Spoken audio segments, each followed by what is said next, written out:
I don't have a care in the world. We're taking the Rift Herald, and you can see that everybody is up here. Whoa. This is kind of what we expected between these two teams, but we'll see if Afrika can effectively deny it here as the eye is incredibly low. In comes the root onto Fly, and that's just going to be it. They're just going to get it as trying to get on top of Kroko now. The equalizer does a bit. The Summit just going to pop his ultimate. In goes Fly, immediately gets exhausted as Kroko goes a bit too far for the Diana right now, and he just baits himself in. Keen looking for a bit more, not going to be able to get much, so just the one trade for the Rift Herald, but Afrika will love this priority and look to do a lot more. I think that might be worth it for Sandbox, depending on really far behind, but Kroko is not the carry in this game. Okay, we're just running on in, and Kroko thinks he's getting in there and winning the 1v1, but the equalizer comes down, and Kroko's baited in, and now they're going to be able to secure Fate as well. This is what we wanted to see out of the side of Afrika. Invading, getting in their face, being proactive, and now they're going to be able to take this turret as well. Careful now. Yeah, they were pretty far pushed up. They had some decent vision, but as it stands, Prince and Effort will be okay. And Afrika this time around, they're like, okay, no more Drakes or yours.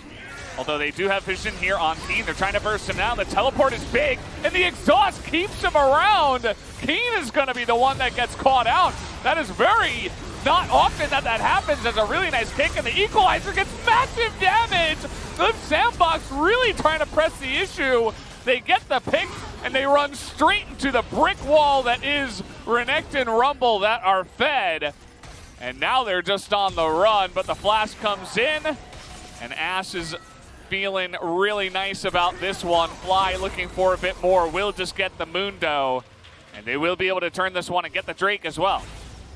And the start of that fight is so well done by Leaf Sandbox, but then they funnel in on top of the Rumble, just hit level 11, and Dread says, thank you, time for a barbecue, and there is no amount of even being ahead that can save you in that situation. And they really want to get this mid turret down, it seems. Leaf Sandbox not really leaving this part of the map. Even Summit is here, he's leaving the bottom lane alone for now. 2 items now done for Aphelios. That's a really big spike. Flank coming through. All right, the flank comes in, and the arrow is good on top of Effort. The equalizer gets a lot of value, and Summit is just left out to dry. Look at how much damage Prince has sustained. He flashes away, but for what? As the Croc is huge and is getting right onto that back line, and there's nothing they can do. I mean, Fate wasn't even here. There was no kick. There was no disengage. They just get caught out desperately trying to take out the mid-tier 1, and that's going to be Baron going to Afrika. And it's a beautiful, beautiful equalizer from Dread. Again, yes, Fly is the one that flanks that flank, but even without that flank, that was just odds. Spotted him. Pings are down, they know. But does Fate care? Okay, he's going to ult over the wall as there you go. You just get the Mundo in front of it, but can he tank the damage is the question. As now we're just running at Prince, and the equalizer is huge. The Gale Force, though, can they kite back is the question. Really nice stopwatch, and I think Prince isn't doing enough damage. Just watching him shoot that immensely fed Renekton is kind of sad to watch, to be honest. Afrika are just so massive right now, and they're going to move at this second Baron. And I don't think there's really anything that Liv Sandbox can do to stop them. It's not the right weapons for Prince. Kroko tries to get something done with a counter Moonfall, but it's not quite enough. They are going to go for the contest here. Someone used his teleport. Okay, second teleport coming in, but they don't have a jungler. They're just trying to win the straight up fight, but this is 4v5.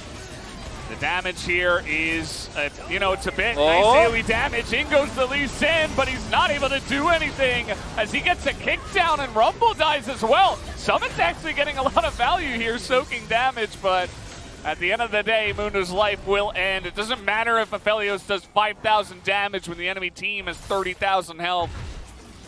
And now it's just a 5-on-5. Liv Sandbox say this is our final stand at the Elder Drake. They're just going to poke it down, and okay, we're just starting it. We're just getting in there.